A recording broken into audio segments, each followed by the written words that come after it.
Guys, कैसे हो सभी। Once again welcome back to my channel Knowledge Adda. तो आज के वीडियो में हम लोग लेक्चर नंबर 5 देखने वाले हैं। हमारे चैप्टर का नाम है acid base and solvent system. BSc second semester का टॉपिक है। और अगर आप इस चैप्टर के सारे वीडियो लाइन से देखना चाहते हो तो आपको डिस्क्रिप्शन बॉक्स में प्लेलिस्ट का लिंक दी हूँ, जहाँ पर फर्स्ट एंड सेकंड सेमेस्टर के सारे वीडियो आप लोग लाइन से देख सकते हो। हमारे लेक्चर नंबर 5 का नाम है कठोर तथा मृदु अम्ल व क्षारक का वर्गीकरण, classification of hard and soft acid base. और अगर आप इस टॉपिक का नोट्स चाहते हो हैंड रिटन तो आपको वीडियो के लास्ट में मिल जाएगा, वहां पर आप स्क्रीनशॉट ले सकते हो। तो चलिए स्टार्ट करते हैं हम लोग आज का टॉपिक। तो देखिए, अभी तक हम लोगों ने एसिड बेस से रिलेटेड काफी सारे कॉन्सेप्टों को क्लियर किया है, चाहे वो आर्हेनियस का हो, ब्रॉन्स्टेड-लॉरी का हो, लक्स फ्लड का हो या फिर लुईस कॉन्सेप्ट हो। आगे जैसे जैसे टाइम बढ़ता गया, अलग अलग साइंटिस्ट आते गए और अपना अपना कॉन्सेप्ट प्रस्तुत किए गए, ये तो आप सभी को पता ही है। बट आरजी पियर्सन नाम के जो साइंटिस्ट थे 1963 में, उन्होंने क्या किया, जो एसिड और बेस है ना, उनको फिर से अलग अलग भागों में क्लासिफाई कर दिया। आगे हम लोग डिस्कस करेंगे कि उन्होंने किस बेस पे इसका क्लासिफिकेशन किया है। बट सवाल ये आता है कि यहाँ पर जो एसिड और बेस है वो किस टाइप के थे, मतलब जो लुईस एसिड और लुईस बेस है उन्हीं का ही इन्होंने क्लासिफिकेशन किया है। लास्ट टाइम हम लोगों ने लुईस कॉन्सेप्ट समझा हुआ है, तो लुईस कॉन्सेप्ट में हमें जो भी Lewis acid and Lewis base मिला था, मतलब लुईस अम्ल और लुईस क्षार मिला था, उसी लुईस एसिड और बेस को उन्होंने अलग अलग टाइप से क्लासिफाई किया है। तो चलिए देखते हैं। तो हम ये कह सकते हैं कि आरजी पियर्सन ने किन्हें फॉलो किया है, लुईस कॉन्सेप्ट को फॉलो करके, कहीं ना कहीं उन्हें फॉलो करके इस जो भी क्लासिफिकेशन है उन्होंने यह किया है। ठीक है, तो चलिए देख लेते हैं। जैसे कि आपको पता है एसिड, तो एसिड को इन्होंने फिर से अगेन दो भागों में बांट दिया, कठोर अम्ल और मृदु अम्ल, मतलब हार्ड एसिड और सॉफ्ट एसिड। अब सवाल ये उठता है कि आखिर इसे हार्ड एसिड क्यों कहा जाता है, इसे सॉफ्ट एसिड क्यों कहा जाता है। तो आगे जब मैं आप लोगों को एक एक का विथ एग्जाम्पल, विथ डेफिनेशन और इसके बहुत सारे जो भी कैरेक्टर है वो मैं बताऊंगी, तो आप लोगों को इजीली समझ में आ जाएगा कि इसे कठोर अम्ल क्यों कहा जाता है। तो आरजी पियर्सन ने जो एसिड है उन्हें दो भाग में क्लासिफाई कर दिया, कठोर अम्ल और मृदु अम्ल, मतलब hard acid and soft acid. Again जो क्षार है, जो बेस है, उन्हें भी उन्होंने दो भाग में क्लासिफाई कर दिया, कठोर क्षार हार्ड बेस एंड मृदु क्षार सॉफ्ट बेस, है ना। तो इस तरीके से ये जो कॉन्सेप्ट है उसे एचएसएबी कॉन्सेप्ट भी हम कह सकते हैं। हालांकि जो एचएसएबी कॉन्सेप्ट अगर आएगा पियर्सन का तो ये नहीं लिखना है, इसका एक अलग से टॉपिक है। बट एचएसएबी का फुल फॉर्म होता है हार्ड सॉफ्ट एसिड बेस, है ना। तो चलिए तो चलिए एक और चीज मैं आप लोगों को बता देती हूँ कि ये जो इन्होंने जो क्लासिफिकेशन किया है आखिर इन्होंने किस बेस पे किया है। तो जो भी मेटल आयन होते थे, जैसे जो भी मेटल आयन है उनका इलेक्ट्रॉनिक कॉन्फ़िगरेशन कैसा है, उनका साइज कैसा है, उनमें पोलराइजेशन पावर कैसा है, उस बेस पे इन्होंने क्लासिफाई किया है। जो भी एसिड और बेस है उस बेस पे उन्होंने क्लासिफाई किया है कि कौन सा हार्ड होगा, कौन सा सॉफ्ट होगा, एंड कौन सा हार्ड बेस होगा और कौन सा सॉफ्ट बेस होगा। तो चलिए ये तो एक इंट्रोडक्शन आप लोग समझ गए आरजी पियर्सन ने जो भी इन्होंने क्लासिफिकेशन किया है। अब चलिए हम एक काम करते हैं गाइस, एक एक को हम लोग अच्छे से डिटेल में समझते हैं। और आपको एक चीज और बता दूं कि इस टॉपिक से रिलेटेड जो एमसीक्यू क्वेश्चन है वो बहुत आते हैं, क्योंकि यहाँ पर जो भी मैं आप लोगों को आगे क्लासिफिकेशन बताऊंगी उसमें जो भी मैं आप लोगों को बताऊंगी कौन सा हार्ड एसिड है, कौन सा सॉफ्ट एसिड है, तो यही क्वेश्चन आप लोगों के मल्टीपल चॉइस क्वेश्चन में एक एक नंबर के लिए आता है। कोई भी आप लोगों को मेटल आयन दे दी, जैसे कि हाइड्रोजन आयन हो गया, लिथियम आयन हो गया, और आपको पूछा जाएगा कि बताइए ये हार्ड एसिड है कि सॉफ्ट एसिड है, इस तरीके से आपको पूछा जाएगा।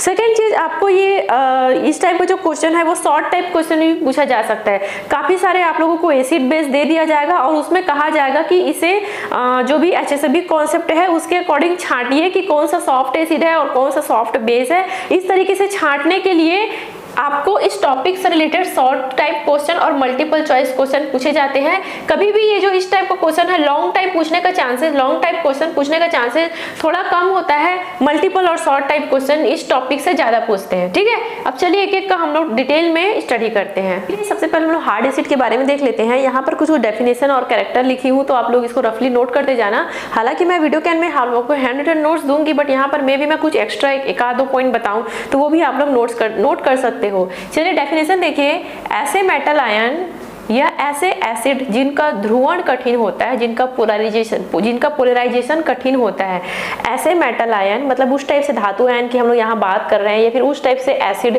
जिनका ध्रुवण, जिनका पोलराइजेशन कठिन होता है। अब एक टर्म आया है पोलराइजेशन, काफी सारे बच्चों को इसका मतलब पता होगा, लेकिन बहुत सारे स्टूडेंट ऐसे जिनको इनका मतलब नहीं पता है, तो आप लोग कंफ्यूज मत होइए। मैं काम करती हूँ, पहले मैं पोलराइजेशन का मतलब बता देती हूँ आप लोगों को, बस 1 मिनट लगेगा, है ना। उसके बाद हम लोग आगे बढ़ेंगे ताकि चीजें आप लोगों को क्लियर हो जाए। यहाँ पर देखिए ये क्या है, केटायन है और ये क्या है, एनायन है। हमें पता है कि केटायन का साइज छोटा होता है और एनायन का साइज बड़ा होता है। अब ये जो आपका केटायन है, जो धनायन है, उनके पास पावर होता है कि यहाँ पर जो भी ऋणायन है उनके जो आउटर मोस्ट सेल में जो भी इलेक्ट्रॉन होंगे, इलेक्ट्रॉन क्लाउड होगा, उसको ये क्या करते हैं, अपनी तरफ अट्रैक्ट कर लेते हैं, मीन्स अपनी तरफ इसे खींचने की कोशिश करते हैं। तो अगर ये जो केटायन है अगर इन इलेक्ट्रॉन क्लाउड्स को अपनी तरफ अट्रैक्ट करेंगे तो इससे क्या होगा, यहाँ पर जो भी आपका एनायन है उनका जो साइज है वो थोड़ा सा चेंज हो जाएगा, समथिंग लाइक दिस, इस टाइप से हो जाएगा। फिर से समझा रही हूँ, ये क्या है आपका केटायन है, धनायन है, ये क्या है, ऋणायन है ना, एनायन है। इनका साइज छोटा होता है धनायन का और ऋणायन का साइज क्या होता है, बड़ा होता है। तो ये जो केटायन है उनके पास पावर होता है कि जो आपका एनायन है उनका जो आउटर मोस्ट जो लेयर है उसके पास जो इलेक्ट्रॉन का क्लाउड होता है ना, उसको अपनी तरफ ये अट्रैक्ट करने की कोशिश करते हैं, मीन्स अपनी तरफ खींचने की कोशिश करते हैं। तो भाई अगर ये इलेक्ट्रॉन को अपनी तरफ खींचेंगे तो अभी जो ये आप लोग को इनका जो सिमेट्री दिख रहा है, मतलब इनका जो भी स्ट्रक्चर है वो क्या हो जाता है, कुछ इस तरीके से हो जाता है। तो इसे कहा जाता है केटायन का पोलराइजेशन पावर, मतलब धनायन का पोलराइजेशन पावर या फिर ध्रुवण क्षमता।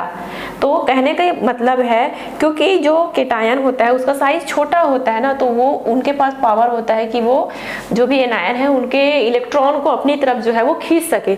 यहाँ पर क्या हो रहा है, ध्रुवण की बात, पोलराइजेशन की बात हो रही है। तो हम लोग यहाँ पर जो हार्ड एसिड है वो उस टाइप के एसिड होते हैं जिनका पोलराइजेशन कठिन होता है, जिनका ध्रुवण कठिन होता है। अब एक बात बताइए कि ध्रुवण कठिन क्यों होगा।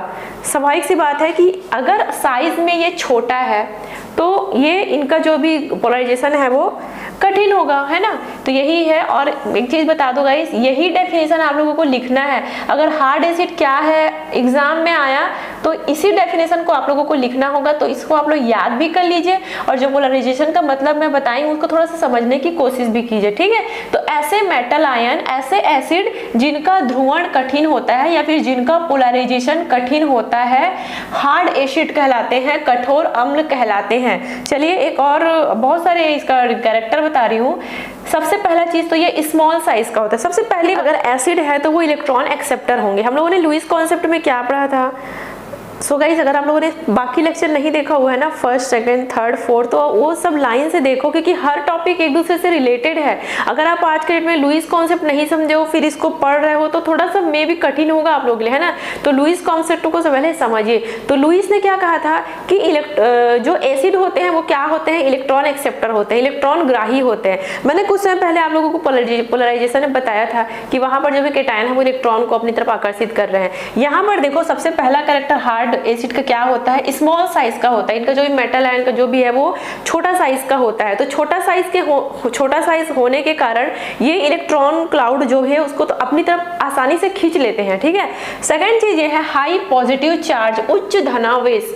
पहले ही बताई, मैं यहाँ की एग्जांपल बताऊंगी। जितने भी यहाँ पे मेटल आयन दिखेगा ना सब में पॉजिटिव चार्ज रहेगा, समझ जाना वो हार्ड एसिड है। हालांकि और भी चीज रहेगा, जो भी सॉफ्ट एसिड में भी पॉजिटिव चार्ज रहेगा ऐसा नहीं है, लेकिन इसमें जो है वो हाई पॉजिटिव चार्ज होता है जो भी कठोर अम्ल होते हैं उसमें, है ना। वेरी एक्टिव मेटल, सक्रिय धातु होते हैं, काफी ज्यादा एक्टिव होते हैं ये मेटल। और अगला देखो आयनिक त्रिज्या स्मॉल होता है। स्वाभाविक सी बात है, अगर ये छोटा साइज का, अगर ये मेटल आयन का साइज छोटा है तो इनकी आयनिक त्रिज्या जो भी इसका आयनिक रेडियस है वो तो छोटा ही होगा, ठीक है। तो ये क्या बताई अभी तक मैं डेफिनेशन, ऐसे मेटल आयन जिनका पोलराइजेशन कठिन होता है वो हार्ड एसिड कहलाते हैं, स्मॉल साइज के होते हैं। स्मॉल साइज है मतलब समझ जाना पोलराइजेशन उसका कठिन होगा।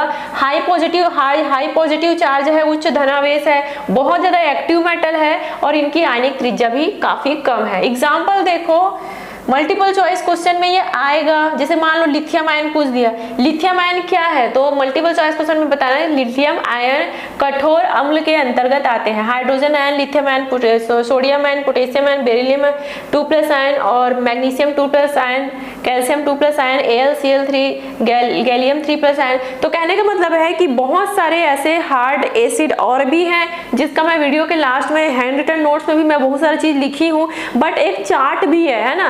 बुक में अगर आप बुक देखोगे तो उसमें एक चार्ट है जिसमें पूरा क्लासिफिकेशन किया गया है, हार्ड एसिड को अलग लिखा गया है, सॉफ्ट एसिड को अलग लिखा गया है। तो वो फोटो भी मैं आप लोगों को वीडियो के लास्ट में दे दूंगी, जहां पर आप लोग उसका स्क्रीनशॉट ले सकते हो। तो क्या है, उस चीज को याद करना पड़ेगा, इसको कुछ नहीं, इसका और कोई तरीका नहीं है, बिल्कुल इसको याद करना पड़ेगा कि hydrogen ion soft, hydrogen ion hard acid है, लिथियम आयन हार्ड एसिड, ऐसे करके पूरा याद करना पड़ेगा आप लोगों को। ठीक है, समझ गए आप लोगों को कठोर अम्ल। चलिए कठोर अम्ल समझ गए, अब हम लोग मृदु अम्ल की बात करते हैं। ठीक है, तो याद रखना एसिड जो होते हैं वो इलेक्ट्रॉन को अपनी तरफ आकर्षित करते हैं, इलेक्ट्रॉन एक्सेप्टर होते हैं। ठीक है, तो चलिए सब हम लोग क्या करेंगे, सॉफ्ट एसिड का देख लेते हैं। तो देखो सॉफ्ट एसिड, इनका ध्रुवण, इनका पोलराइजेशन सरलता से हो जाता है। मतलब जैसे कि हम लोगों ने हार्ड एसिड में क्या पढ़ा था कि उनका पोलराइजेशन बहुत ज़्यादा कठिन था, लेकिन जो मृदु अम्ल होते हैं, जो सॉफ्ट एसिड होते हैं, उनका पोलराइजेशन बहुत ही ईजिली हो जाता है। कारण क्या है, क्योंकि इनका जो इलेक्ट्रॉन एक्सेप्टर जो एटम होता है ना, उसका साइज काफ़ी ज़्यादा बड़ा रहता है। तो अगर एटम का साइज बड़ा है तो फिर आसानी से पोलराइजेशन हो सकता है। ठीक है, मतलब इनका जो भी पोलराइजेशन है वो बिल्कुल इजीली ये हो जाएगा। सेकंड नंबर में है लो पॉजिटिव चार्ज। यहाँ पर हार्ड एसिड में हम लोगों ने क्या पढ़ा, काफी ज्यादा पॉजिटिव चार्ज था, हाई पॉजिटिव चार्ज था, बट यहाँ पे क्या है, लो पॉजिटिव चार्ज होता है। ठीक है, अगला है कम एक्टिव मेटल है, बहुत ही उतना ज्यादा एक्टिव मेटल नहीं है, इनके एटम का साइज भी बड़ा होता है, इनका आयनिक रेडी भी बड़ा होता है। ठीक है, तो लिखा हुआ है इसमें से अधिकतर में देखोगे पॉजिटिव चार्ज है, बट उतना ज्यादा हाई पॉजिटिव चार्ज इसमें नहीं होता है। तो ये सारे आपके सॉफ्ट एसिड के एग्जाम्पल है। ठीक है, अब ये तो हमारा कंप्लीट हो गया hard and soft. Hard and soft acid हमारा कंप्लीट हो गया, बेस बचा है। तो इसे कंप्लीट करने से पहले आप लोग यहाँ पे जो भी स्क्रीनशॉट है वो ले लो, जो भी क्लासिफिकेशन एक चार्ट दे रही हूँ मैं, तो इसको ही आप लोग याद कर लेना, मल्टीपल चॉइस क्वेश्चन में ये आ सकता है। ठीक है गाइस, हार्ड बेस के बारे में देखते हैं, इसे कौन कौन से कैरेक्टर है। बेसिकली इस टॉपिक में आपको यही करना है, जो भी इनके कैरेक्टर है उनको आपको याद करना है। तो इनकी ऋण विद्युता, इलेक्ट्रोनेगेटिविटी काफी ज्यादा हाई होती है। क्या होता है गाइस, इलेक्ट्रोनेगेटिविटी क्या होता है, फर्स्ट सेमेस्टर में तो आई थिंक आप लोगों ने पढ़ा ही होगा। देखिए बहुत इजी है, जैसे दो एटम है, दो एटम आपस में बॉन्ड बना रहे हैं, इलेक्ट्रॉन आपस में बॉन्ड कैसे बनता है, जब इलेक्ट्रॉन आपस में साझेदारी करते हैं तब बॉन्ड बनता है ना। तो हम उस वक्त देखते हैं कि कौन सा एटम इलेक्ट्रॉन को अपनी तरफ ज्यादा खींच रहा है।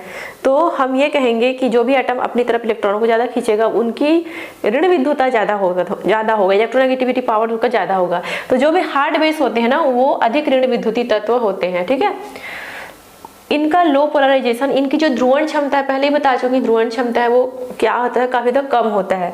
अगला है ये क्रियाशील अधातु होते हैं, ये नॉन मेटल होते हैं, है ना। तो यही चीज है, लो नेगेटिव चार्ज, और इनमें ज्यादातर निगेटिव चार्ज इसमें ज्यादा रहता है। तो इनका जो भी निगेटिव चार्ज है वो काफी ज्यादा लो रहेगा। तो यहाँ पर एग्जांपल लिखी हूँ बहुत सारा, आप लोग देख सकते हो, H2OH minus, ROH CH3CO minus, ammonia हो गया, और Cl माइनस F माइनस। तो ये सारे आयन जो है वो हार्ड बेस के अंतर्गत आते हैं। ठीक है गाइस, समझ गए आप लोग। मैं आप लोगों को इसके बाद जो भी चार्ट है जिसमें hard acid, hard base and soft base है, वो भी मैं आप लोगों को बता दूंगी, है ना। तो हम लोग मृदु क्षारक के बारे में देख लेते हैं, सॉफ्ट बेस के बारे में। तो ये लो इलेक्ट्रोनेगेटिविटी होते हैं, मतलब इनकी विद्युत ऋणात्मकता काफी ज्यादा लो होता है। हाई पोलराइजेशन, मतलब इनमें ध्रुवण क्षमता, ध्रुवणता क्षमता काफी ज्यादा हाई होता है, और इनके एटम का साइज बड़ा होता है। तो ये तीन कैरेक्टर है। इसके अलावा इसके और भी कैरेक्टर होंगे, वो मैं अपने नोट्स में लिखी हुई हूँ गाइज, और जो भी एग्जाम्पल है वो आप लोगों को अब वीडियो के एंड में मिल जाएगा। तो आई होप आज का वीडियो आप लोगों को पसंद आया होगा। एक काम कीजिए, आप लोग हैंड रिटन नोट्स का आप लोग स्क्रीनशॉट ले लीजिए, साथ ही साथ जो इनका क्लासिफिकेशन किया गया है, जो बुक में आप लोगों को मिलेगा, उसका भी मैं आपको वीडियो के एंड में दे देती हूँ। तो ये सारी चीज़ों की तैयारी आप लोग अच्छे से कर लेना। ये था हमारा लेक्चर नंबर 5। लेक्चर नंबर 6 भी मैं जल्द ही लेकर के आऊँगी, तो आप लोग वेट जरूर कीजिएगा। And thank you so much continue video watch करने के लिए। एंड जाते हुए चैनल को सब्सक्राइब जरूर कर दीजिएगा, और अपने फ्रेंड्स भी शेयर जरूर करें। Thank you so much guys for watching this video.